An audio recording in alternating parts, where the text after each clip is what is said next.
The Articulate Coven is the original, unofficial podcast and fan community for Anne Rice's Interview with the Vampire and Anne Rice's Immortal universe from AMC and AMC Plus.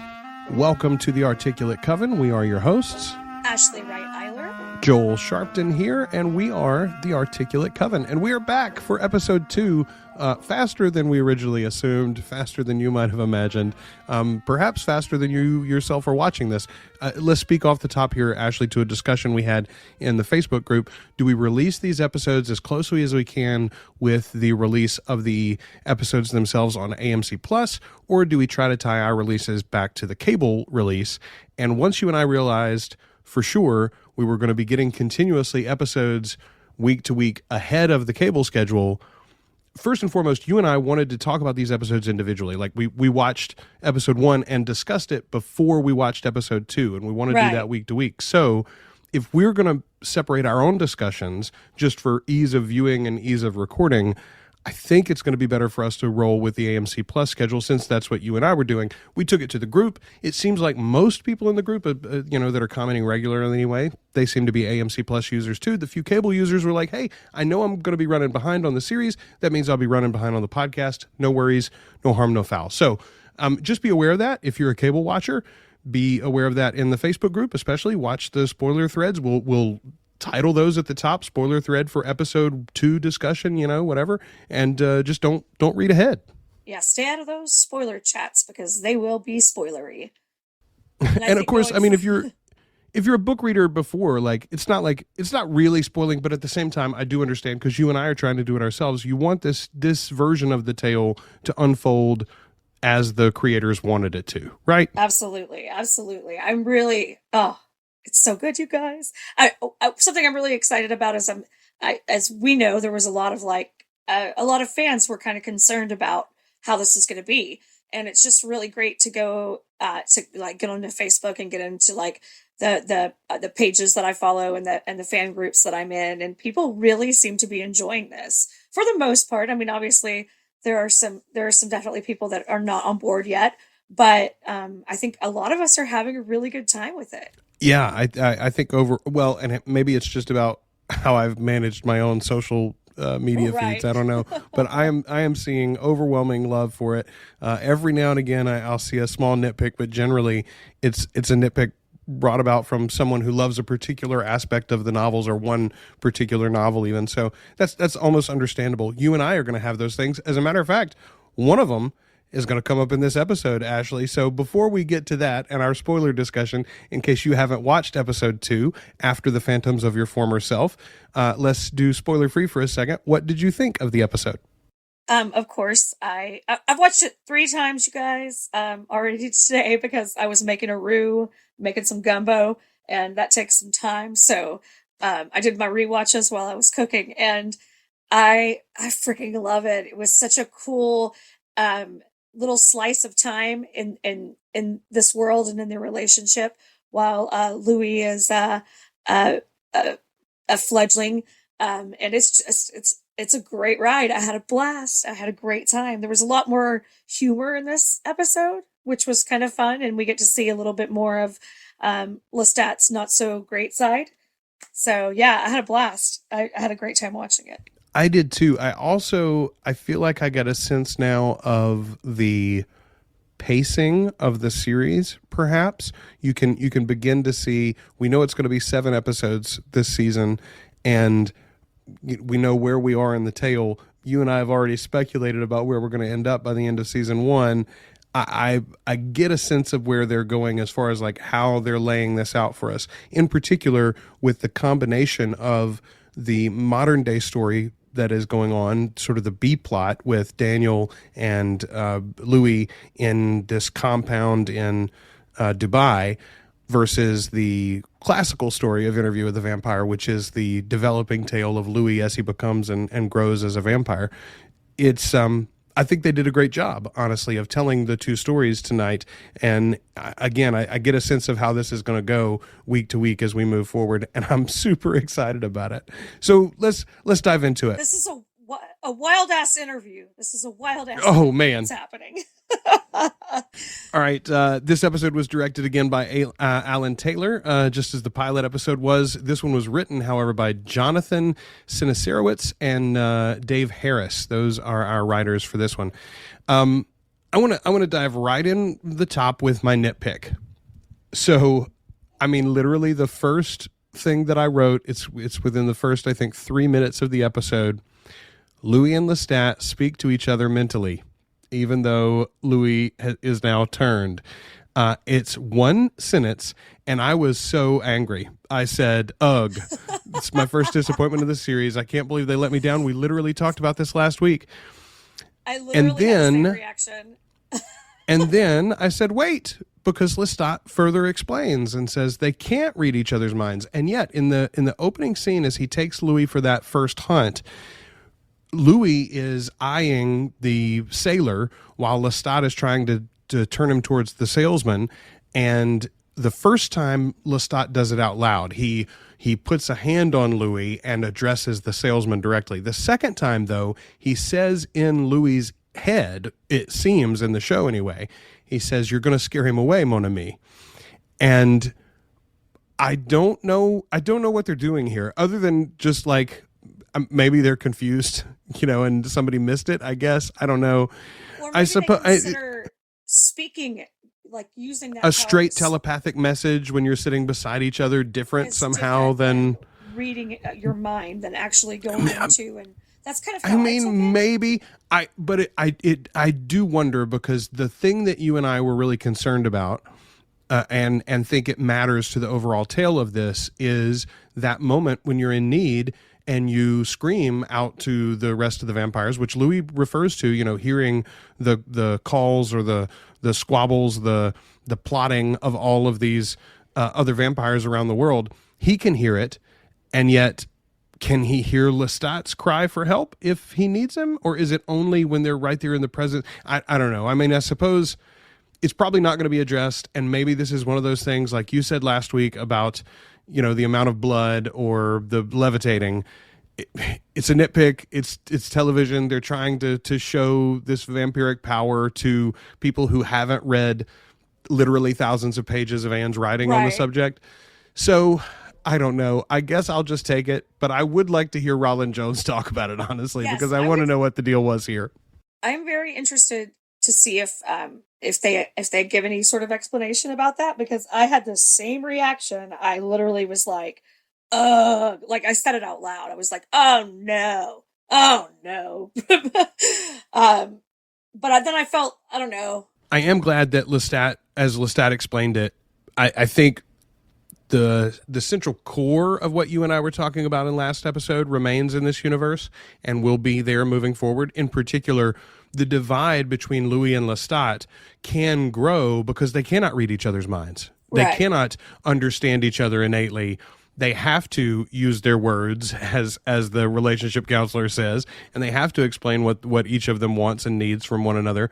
And so that open wound that we think might eventually fester, that all can happen still. But boy, like why make it complicated or confusing for anyone? Just didn't need. Lestat could have spoken out loud. It's literally the one thing that I was like, both of us were like, I'm gonna be really annoyed if they F this up. And there it was within, like, you're right, within the first 10 minutes of the episode. But hopefully it will be explained, and I can live with it in my own brain. I can not let it, especially since it was inverted commas explained away. I don't know. We'll see. I will say they follow this up with just an excellent little sequence of events. Louis and Lestat's first real fight as a couple. God. Oh my God. It's so perfect. It's so perfect. Louis' line about there are a lot of things different in America. Oh, this again. We're going to go over this. It's clear that they've had these sorts of, headbutting incidents already. And yet this is the first time that we're seeing it. But it plays out so true to life and also true to their characters. If you're in a long-term committed relationship, it doesn't matter how infatuated you are with the person or how much you idolize them, adore them. the way that they brush their teeth and leave the toothpaste in the sink, or the way they put the toilet paper roll on backwards, or all the little things that happen. This is the stuff that fights are about when you're in a long-term relationship. And so I love that that's already happening for the two of them. And again, it's very, very true to who they are in the books. 100%. There was a great line there, I thought, too, and an explanation sort of something we discussed in last episode. As Lestat is stuffing the body into the furnace, Yes. he says, 2 parish priests disappear. No one minds. Probably kid fiddlers. First of all, have you ever heard the phrase kid fiddler? I think I've heard a diddler, but not a fiddler. I had too. I had never heard kid fiddler before, and I think that was an interesting turn of phrase there from Lestat. I'm assuming it's a reference just to what we talked about last week. Oh, Lestat's going to say that they were pedophiles, and that's why I killed him. That's not what he's saying here. He's saying that it's easy to dismiss. People will say, some dad got mad and they disappeared into the bayou. But this man's a lawyer. People will notice. Right. We got to keep a tidy house. And even, I think before, when they're disposing of the priests, Lestat apologizes for like losing his cool. He's like, we really have to clean up after ourselves, and we can't just be like leaving a gross mess around everywhere. So I think it's so funny. Anything that I feel like a lot of us are hesitant about gets explained, like, okay, well, here's an explanation for why Lestat had that really bloody kill. And he's like, okay, well, I apologize. I probably shouldn't have been that messy, Yeah, he literally calls it out. One does wonder exactly how they cleaned up all the massive amounts of blood and gore on the inside of the church. What'd they do with the fire, for instance? Although I don't know. I guess if you're going to stage that a couple of priests got jacked and murdered, then it doesn't matter so much. You just don't need to leave the specific kinds of gore that they left. Going back to that scene, as you mentioned in the graveyard, though, and I did breeze past this, Louis' body dies, and they showed that, I think, very true to form for the books, the way that it's described there. Yes, I agree. And I think it was so much fun to watch them kind of walk back into town. And like when he starts to see the lights and starts to see the reflection of everything and how everything's new with his vampiric eyes. And that's something that's so beautifully described in the books. I'm so glad they took the time to show that as well. Well, and I like that Daniel calls it out too. You were fucking loaded.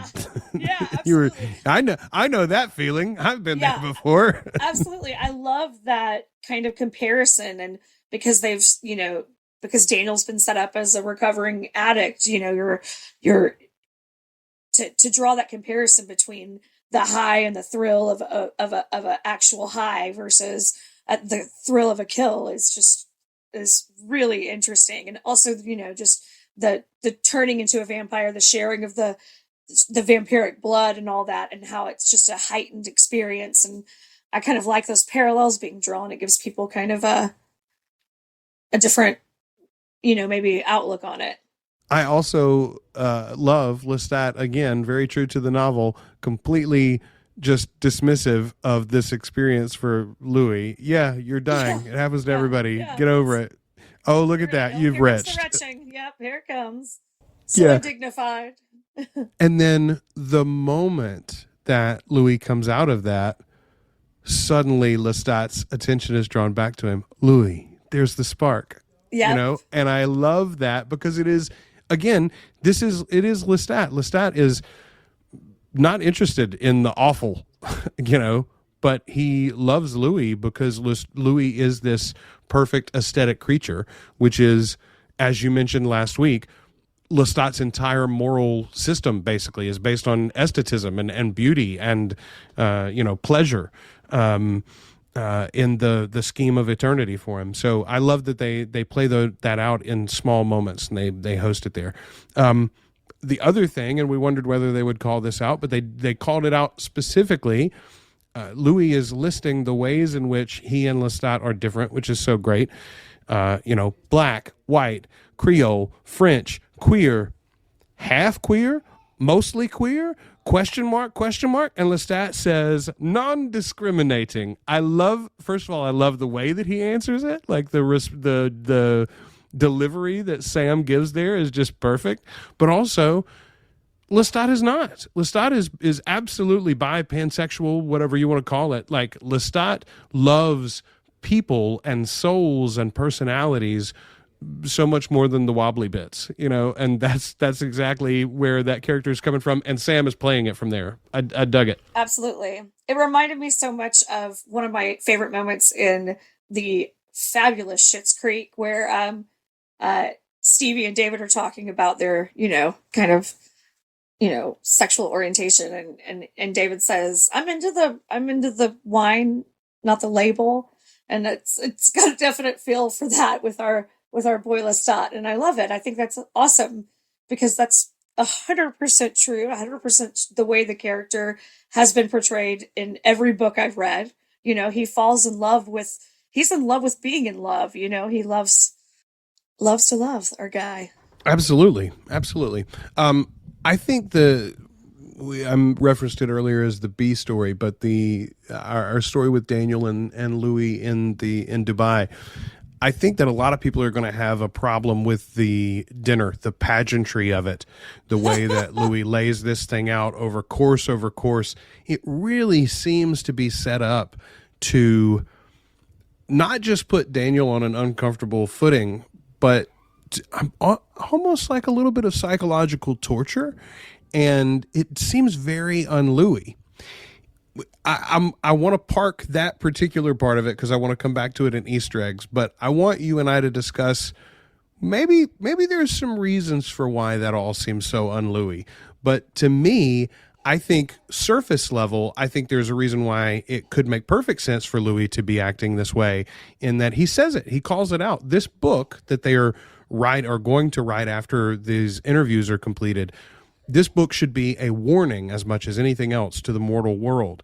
Even a vampire like Louis, quote unquote vegan vampire, the most restrained vampire effectively that exists according to his word, even that vampire is still a brutal killer and a danger to those around him, as he shows to one of his own employees at some point. That is the strangest dinner party I've ever seen. And it has a real Hannibal Lecter feel to me, like he's playing with his food kind of a thing. It's very interesting. And I agree. It feels very un-Louis. And I just wonder, I do wonder what his motivation is, like what game he's playing here. I do think a lot of it's to kind of throw Daniel off balance and to kind of make him feel sort of heady and confused because he can't, and he's getting him drunk too. He's making him, he's drinking wine with every one of these courses. He's having like a full glass of wine with every one of these courses. So it's just this really kind of like intoxicating and sort of drugging sort of experience that's happening. It's very strange. Which, correct me if I'm wrong, sort of strange generally for a former junkie to be having that much wine. I mean, generally, the people I know who have had narcotics issues in the past generally end up being teetotalers as far as alcohol goes too, because it's a sort of a slippery slope. You get drunk and then all of a sudden your inhibitions are down, your willpower's down to overcome those other vices that you've said no to in the past. Yeah, I think that's definitely a lot of people's experience. I do know a lot, there's definitely a drug of choice kind of, truth out there. There's certain things you just kind of have to stay away from, and they kind of have implied or directly said his problem is with meth. So there was a reference to meth in this episode. In the first episode, Louis asks, what's the best high you've ever had? And I believe he references black tar, which I would assume means heroin. I think that's the only thing I've ever heard black tar before. He calls out where it was from and who gave it to him or whatever, but he referred to it as black tar. So my guess was that that Daniel was primarily a heroin user, an opiate user. Yeah, that makes sense. People do enjoy the opiates. Well, as my mother said after a surgery several years ago when she had some high dose painkillers, she says, "Wow, I understand why people do this. I've been sitting up on my bed and I feel so good today." And I said, "Mom, there's a reason they call it chasing that dragon. That's right. That's hilarious. That's bad news, man." It's like the first time taking Xanax. Right. I was like, oh, wow, I feel amazing. Probably shouldn't Daniel be says like you're fucking this. loaded. Right. I love it. So speaking of that addictive relationship, though, we have a scene that plays out, or a couple of scenes that play out with Louis back at home. Now, this is a little confusing if you don't pay super good attention. My wife even mentioned missed it the first time. So he goes to visit Grace at the Point de Lac home, and Grace is pregnant. He realizes with his vampiric powers, he hears not one, not two, but three heartbeats. In fact, it's twins. It's going to be twins, and he's so excited. They talk about being an uncle, et cetera, et cetera. That's kind of an interesting little visit there. And then Louis leaves. The next time he comes back to speak to Grace, you again, if you blink, you'll miss it. But it's actually 5 years later. 5 years have Right. passed. He and Lestat have already done some business dealings. He's bought the Fair Play Saloon and has done a lot of business there. He's been focused on business and his vampiric life and has not been visiting the family, is the implication. Now, it doesn't look like Grace or the family is hurting for money. Everybody seems to have prospered in his absence. So I think probably the funds have continued to go. Maybe he's been sending an agent for himself Oh, or for something. sure. But Louis has not been visiting A mom presence. or Yeah. Grace or his brother-in-law. As a matter of fact, Grace calls him out. He has never even met the twins that he, discovered in utero before Grace was even public about it. So maybe he hasn't seen Grace in 5 years at all. Like, I mean, that's it not said seems out like loud, it. but that's the implication. And then Grace presents him with her new child, his new nephew, and promptly leaves the room, to which Louis has to now decide whether he can beat the hunger and this throbbing heartbeat in his ear, and whether or not he's going to, as Daniel so directly puts it, did you eat the baby? Did you eat the baby? It disturbs me how many TV shows I'm watching right now that leave me wondering, did they eat the baby? Because there's a couple that I'm watching now that's an underlying concern. Did we eat the baby? I don't know. I was discussing earlier today the fact that I was really enjoying this show and how good it's turned out, and I'm so excited for people to watch it on cable and everything. And a friend mentioned, sort of jokingly, "Oh, I can't watch that evil stuff about vampires and whatnot. Now I'm going to go turn back on my show where a white man kills and eats a lot of young boys." Yeah, absolutely. And I was like, "Oh yeah, Dahmer, of course, is what everybody's talking about on Twitter lately." I have not gone there myself yet. I loved Hannibal. I love the Vampire Lestat. I love this world in particular. You've heard me talk about. I like a lot of dark things. Dahmer is complicated for me in a lot of ways, but the number one way is because it's so real and so recent. And I mean, current, you and I remember that was. trial. Yes. Well, and not just the trial, but the deaths. That was the world that you and I grew up in as children, was this world where children disappeared. Young men and young women disappeared on a regular basis, not just Dahmer, but so we all yes. About it, and that's all Yeah, I mean, watch. our play patterns and our post-school curricular activities, extracurricular activities, those were altered because of men like Jeffrey Dahmer. So anyway, I'm a little not ready to watch that one yet, but I do think it's funny to hear anybody talk about like the violence or the gore or the Right. sort of amorality of this And when fictitious shows stories. like Mindhunter and American Horror Stories and the Dahmer, the Monster, or whatever that the Netflix series is called. All those shows exist and are very highly praised. So miss me on those particular critiques on the show. It's I think a lot So- of that has to do with like a kind of a religious concern about the dangers and darkness of vampires, and it's that satanic panic kind of thing. Well, I mean, they did kill two priests in the last episode pretty brutally, so I suppose there's something there. Did you ever think he was going to eat the baby? I didn't think that would happen for sure. I really didn't think that would happen. I figured it would go. Yeah, down I thought exactly that'd be a the way pretty it big did. departure for Louis, huh? Yeah, that was gonna be pretty extreme. I think for us to have to sit through as well. And I do think it was interesting that she was so frightened when that baby started crying, though. it's like she kind of instinctively had a feeling that that was a dangerous situation for the baby to be in, because I was kind of surprised by that. I was like, oh, she's freaking out.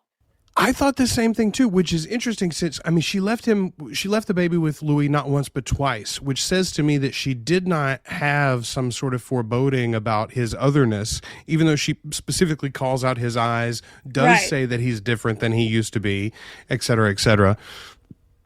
I don't know. I don't know. That was a weird moment for me. I am glad, as we said, we thought we might. We saw more of Grace in this episode. Seems like that might come up back up again. I think there's got to be at least some resolution for her, kind of a goodbye to her in some way, if nothing else. And the same thing with his mother. I think this relationship with his mother, and another one, just one scene with Radon Chong in this episode, but incredibly dismissive to Lestat. I don't Oh, recall so inviting funny. him. So funny. Oh, goodness. But take your overdressed self and enjoy yourself. Have a ball, you know? I thought that was fantastic. I love that. Lestat's not used to people talking to him like that either, and I love that No. she does. And the glimpse inside Mama Dulac's head there for Louis Yeah. as she notices his fingernails and the fancy sunglasses and says, you know, a man of his kind has a fashion, I suppose, and is dismissive. And you see there, it's interesting too, because I kind of gave her credit in the last episode. There's the moment where Paul calls out the relationship between Louis and Lestat, and mother and sister look at each other knowingly.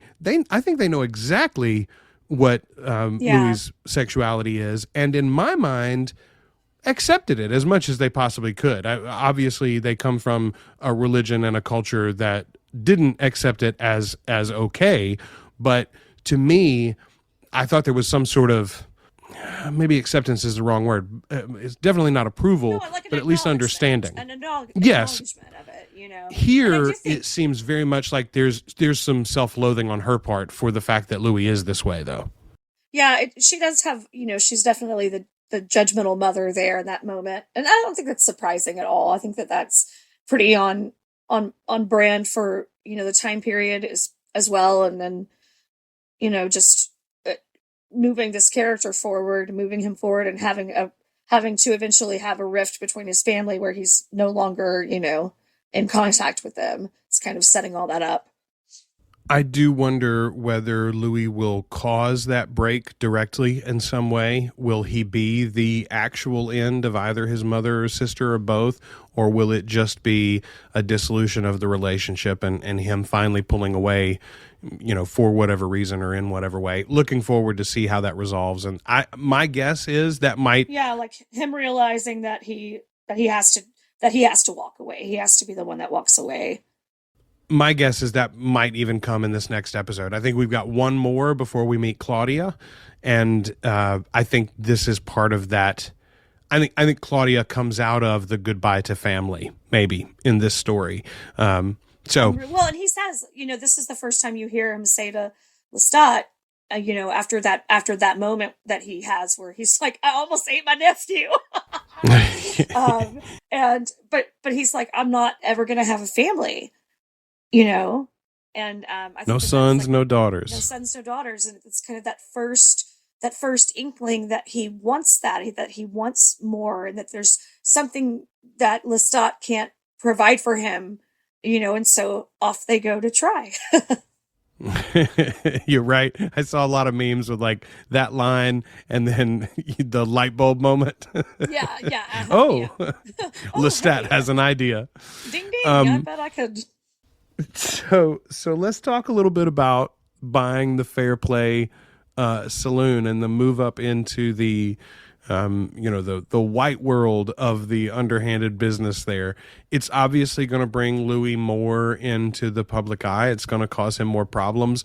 Lestat calls it out, and yet it clearly brings him a lot of pride and satisfaction and sort of a penance for the years of microaggressions and not so microaggressions that Right. he's had to suffer in his mortal life. Well, I think being a vampire gives him that feeling of having power, for being powerful after being in a situation where you're a second class citizen and you are not, the power is not with you, the ball's not in your court.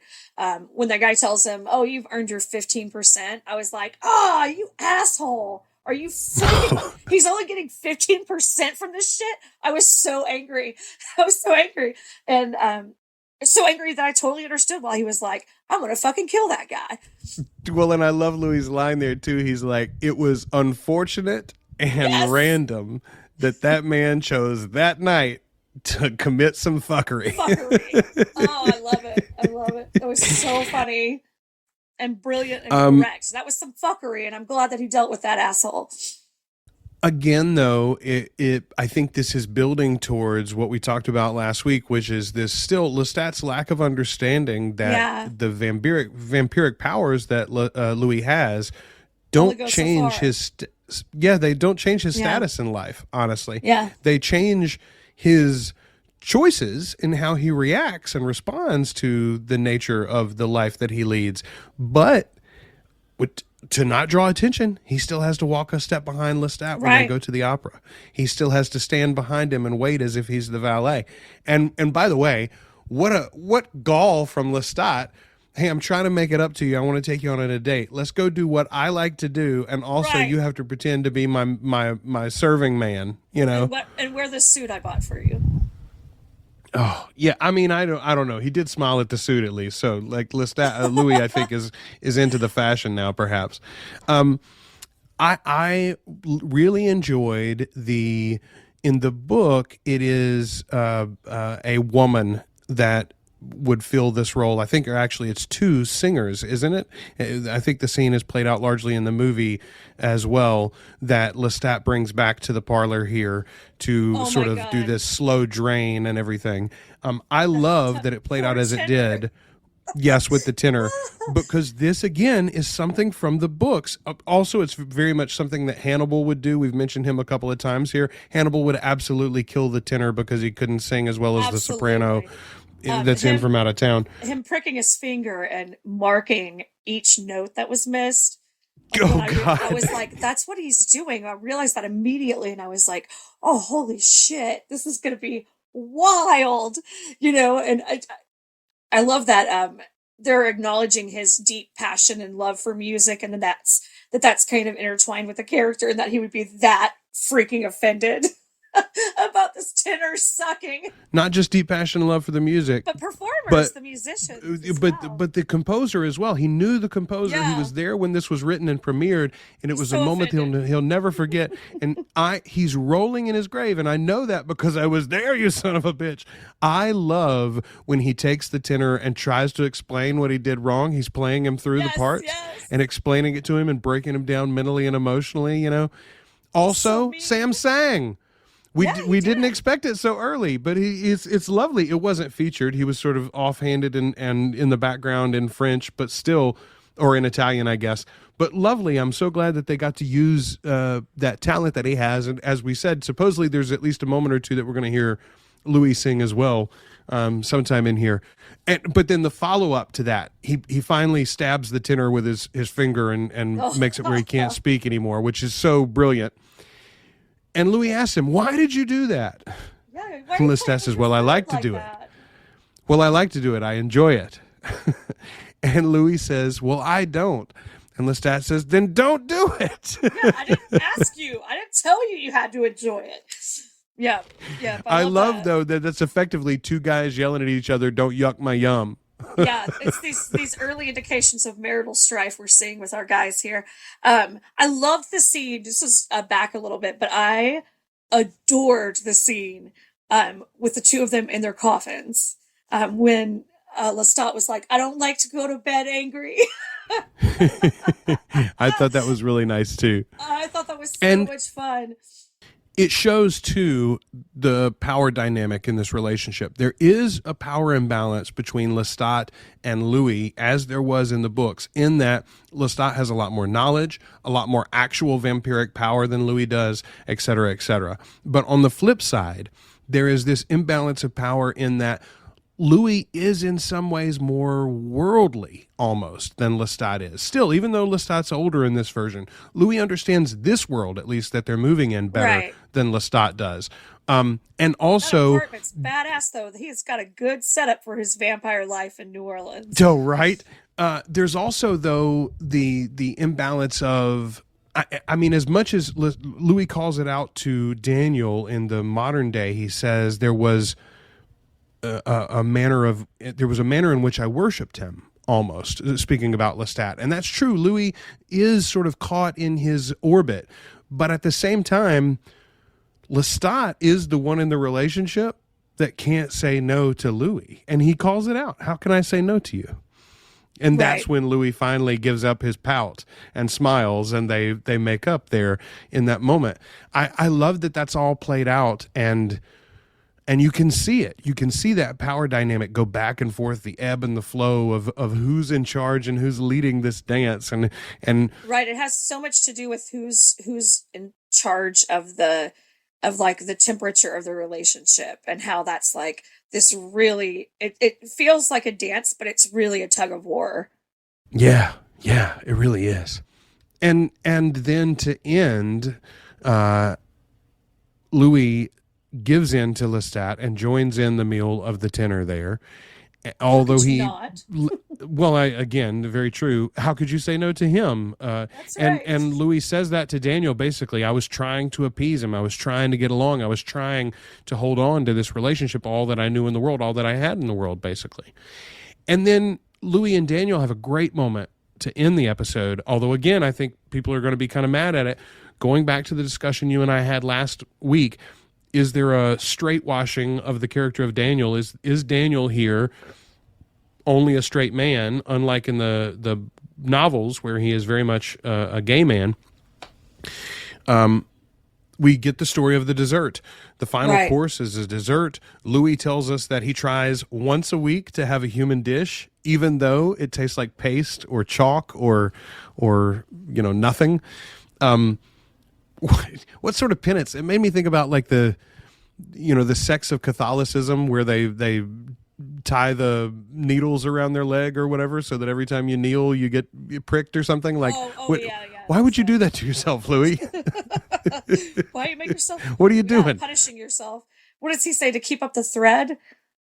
To keep He the doesn't- thread. To Yeah. keep the thread, as to keep the image. I don't- Does he mean to keep the image? I was trying to figure out so that he is able to do that in public when he needs to. It's just interesting. I mean, maybe that's what it is. He maintains, like, he keeps himself used to it so that it's not so disgusting that he can actually eat morsels in public. That might be what he means there. I thought it was literally like about reminding myself that I'm not human. Yeah, I mean, almost, that's- like I don't get confused that I'm like everyone else or anyone else. In fact, Him biting into that fox was. I was like, this is Jesus. I don't want to eat across from you, sir. This is Well, the weirdest interesting- meal I've ever had. interesting that he serves Daniel for that course rabbit, and then he eats a fox at the other end of the table, right? I thought that was interesting. Right. You got prey and predator there, both on the table. That whole thing, and we'll get to this in just a few minutes because I do want to talk about that in the Easter egg section. But the wrap up, though, I think Daniel has a very personal moment there. He hears that from Louis, yeah. that Louis has this human meal every week, and I'd heard in one of your books you mentioned this dessert, and so I thought I'd have it. And so Daniel tells him what this dessert means to him. It's about his first wife. They ate it the day that he proposed, et cetera, et cetera. And he's got this beautiful little comment about her eyebrow is half blonde and half dark. But the wistful nature of it, the longing that he clearly has for maybe not that particular woman, but a relationship gone awry, the failures of his young life, whatever you see there in his Right. eyes. Eric Bogosian's a great actor. He's doing a lot of things all at once with almost nothing. But again, that's a moment calls to his relationship with a woman as opposed to a man. Seems to Yeah. mean a lot to him. Seems to have been a central moment of his life, perhaps. I wonder what they're doing. Listen, I have total faith in the creators at this point. So I'm along for the ride and am willing to give them the benefit of a doubt that they're going to interesting places there. But that is a thread that I want to continue to pull as we go along. I wanted to hear your take on it. It was a good moment, though, to end the episode on, I thought. Oh, it was. And you could tell, like, he gets to the point where he's like, I know this isn't about an interview with me, you asshole. It's an interview with you.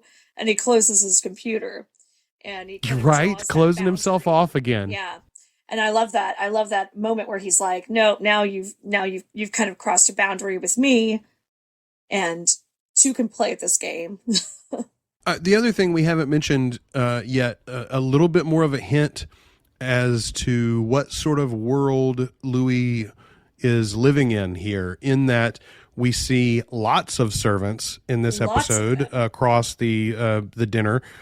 We see Rashid again, but we also see a Russian, Demek, I think the man's name was, who comes in as a as a snack, exactly.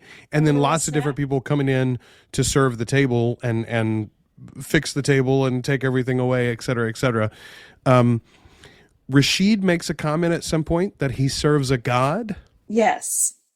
My question, and this will lead into our Easter egg discussion, is he talking about Louis? That's a very good question. He says, I serve a god, and yet many times he refers to Louis as Mr. Point de Lac in the third person. He's talking to Daniel about Louis, and he'll say Mr. Point de Lac. I mean, an interesting thing to think about and wonder as we move forward there. I'm super excited to find out more of what his story is and where he comes from and what is going on there. The whole setup seems so unlike Louis on so many levels, but it's nice to see, like, I don't know, like the how intricately they have their world set up for their, for their safety and for their ability to, like, live the lives that they want to live as vampires.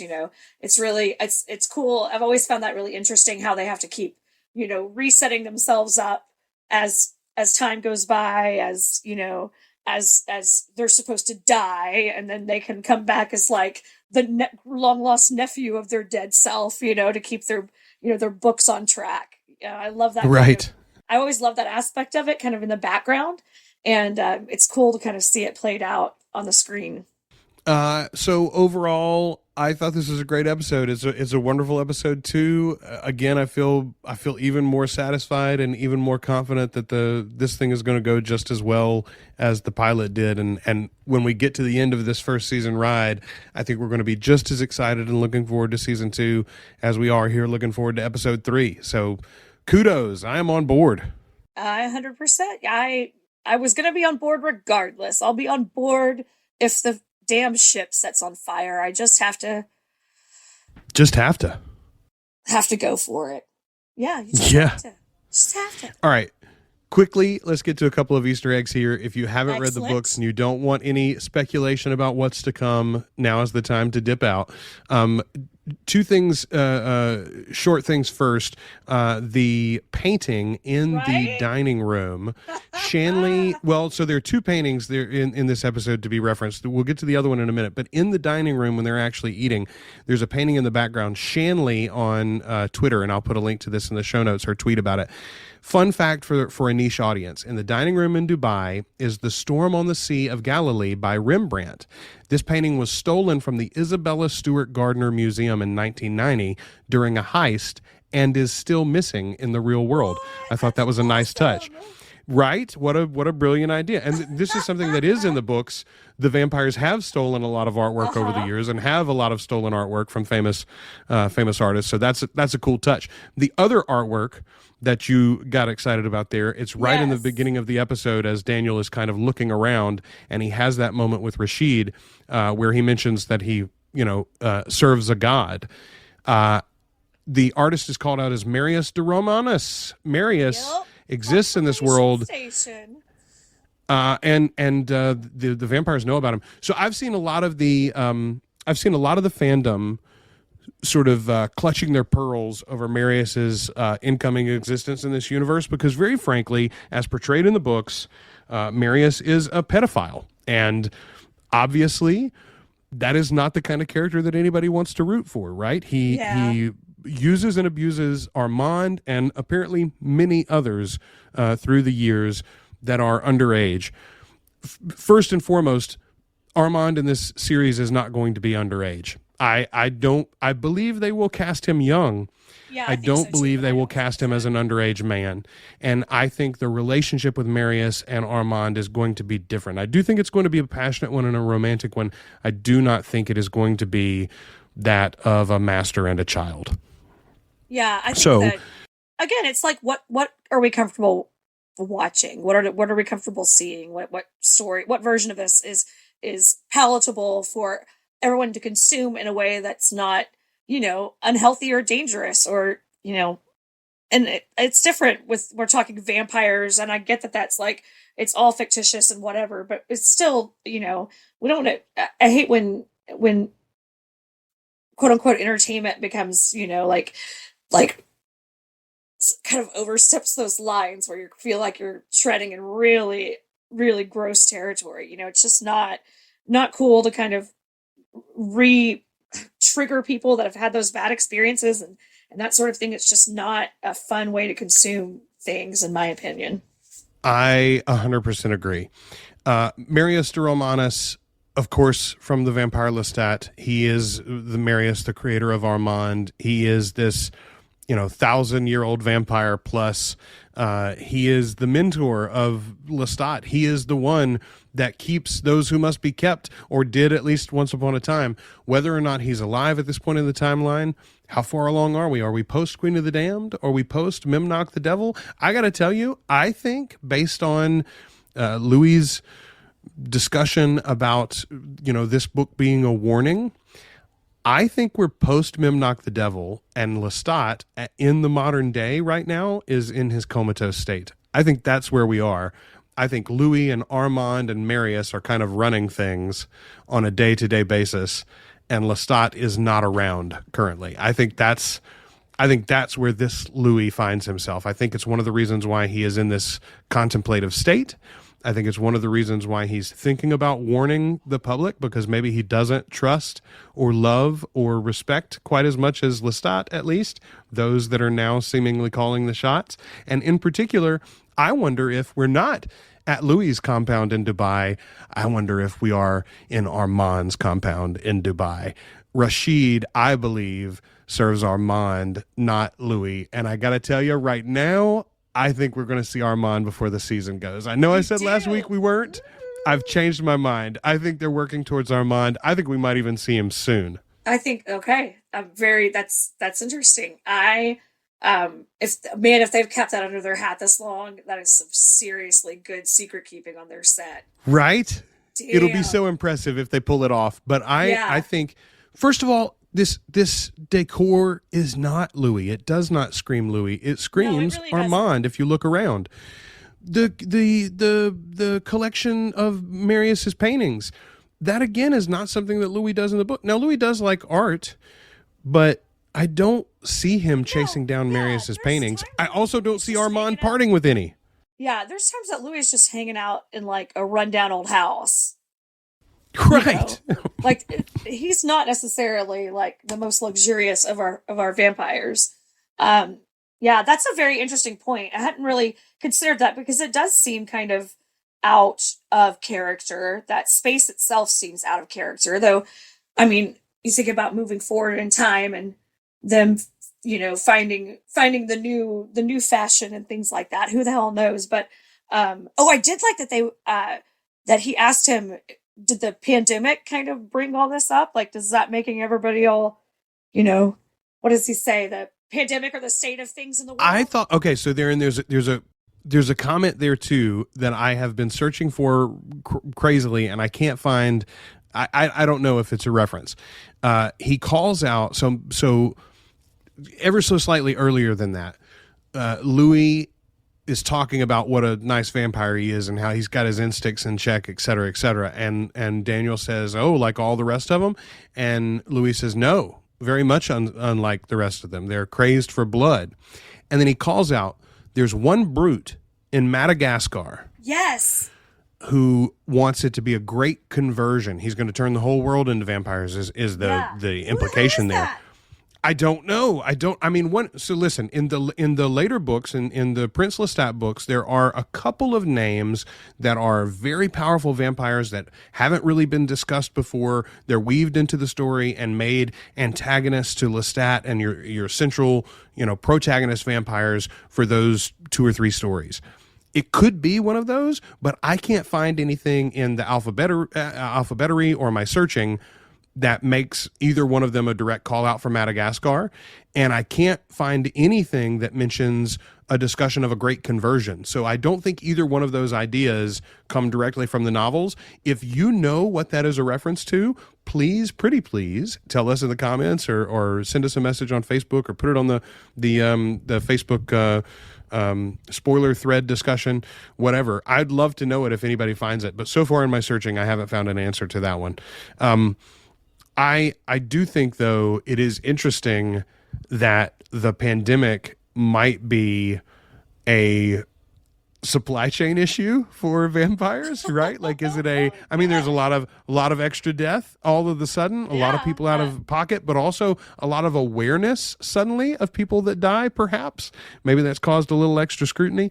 Or maybe a lot of people dying means that you can pass your kills off as COVID deaths. Oh, maybe it's open season now because we can just kill them all and they'll go, oh, I don't know, it's a fever. It's just like the wharfs in New Orleans in 1910. The compound there in Dubai, though, you were mentioning, like, now that I think about it, it doesn't seem like, Louis, it seems like to me the Night Island from Tale of the Body Thief, the end of Queen of the Damned and the beginning of Tale of the Body Thief. Armand's built this place off the coast of Miami. And it's only open at night, and it's this great sanctuary for vampires, but also it's a tourist trap and a great revenue source for him, right? Well, this place in Dubai just screams that to me. I think this is going to end up being one of Armand's locations that, the coven of the Articulate are welcome at, including Louis, especially as he is a particularly beloved, friend and companion of Armand's. But I just get the sense Louis being overseen here by somebody still, and I think that's the reveal yet to come. We'll cross our fingers and hope they get to it sooner rather than later. It's going to be so exciting if they have cast Armand and kept it from us. Yeah, that would be such a great trick to pull. I would be very pumped about that. But it's going so well. I'm so excited about what's next. Ooh! I am too. Speaking of what's next, let's scroll down here and look. The next episode is entitled, Is My Very Nature That of a Devil? That's going to be out on October 9th on AMC Plus, and then October 16th on cable. And we will record our discussion of that episode sometime on the 9th and have it out for you later that evening. Right along with your watching pleasure. I hope it's fantastic. And then the episode after that, I'm not going to give you the title yet, but I'm pretty sure that's going to be our Claudia episode. I think we get one more week before Claudia's entry, but she is coming, friends. She's coming soon. That feels timing-wise about right. Like either we'll see her at the end or at the end of this next one, or definitely, I think the 4th episode for sure. They can't leave her out there very much longer. Speaking of the week early release on AMC Plus, apparently is not just for Interview with a Vampire. That's kind of their go-to move. They've been doing it for a year or two with The Walking Dead. I've been told now by a couple of older AMC fans that are around for all of those shows. They're like, yeah, this is what they do. So we're on board for it. I'm excited for it. That means that you and I won't go. We won't have to wait more than a week to get a new episode, even though we're working a little bit ahead now. So, folks, do your homework before you listen to our next episode. Make sure you've watched episode 3 of Interview with the Vampire. Please go to our Facebook page, our Facebook group, I should say, and join our discussion there, or tweet at us at Articulate Coven, and let us know what you're thinking of the show. Let us know if you've got any questions. Let us know if you've got an answer for that. The brute from Madagascar. Who might that be? Who is that a reference to in the episode? And whose apartment do you think this is? Whose house is this on the top of the tower in Dubai? Digs are we in? Exactly. Who? Because again, you could imagine. You could tell me that Armand set that whole dinner up, and I'd believe it way faster than Louis set that whole dinner up. Yeah. You could talk me into Louis, but it's easy for me to believe that Armand set it up. Any final thoughts, Ashley, before we tell him goodbye this week? No, not really. Just that I think, like, looking online, it feels like a lot of people were really, really pumped by this episode and were even more kind of enthusiastic about it than the first one. I've seen a lot of people that had a lot of skepticism about it that have kind of come round and are really excited about it. So I think that that's something, just bear in mind, even if you're feeling skeptical about it, if you're not quite sure you're ready to dive into it yet, just know that, like, it'll be there when you are ready. And don't miss out because you're afraid it's not going to be exactly what you want. I think that they're telling a really great story. I think that there's a lot of depth to it that is going to make it overall a more rich and more accurate telling of these characters and these time periods they're living in and their relationships with each other. Oh, 100%. I agree. I think that's such a great way to put it. Yes, that's what I'm trying to do too. Take this story for what it is and enjoy it for what it is first. Then you can always come at a deeper level with somebody like you, Ashley, who I know loves these books and loves these stories and loves these characters. You and I can have a nitpicky discussion. Well, what the hell's with Louis and Lestat talking to each other but not being able to talk each other in their heads? Those sorts of things. That's a second level, though. First level, enjoy the heck out of what we're getting because we're getting good stuff, folks. All right. Until next time, we've been the Articulate Coven. We are your hosts, Ashley Wright Eiler. And I'm Joel Sharpton. And this is the Articulate Coven.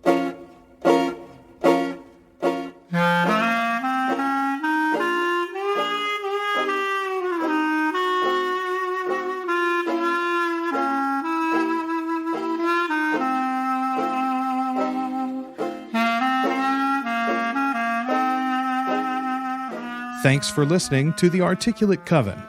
You can join our community on Facebook by following the links in the show notes or searching for Articulate Coven on Facebook.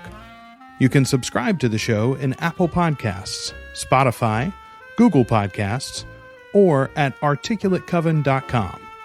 And share us with your Anne Rice-loving friends.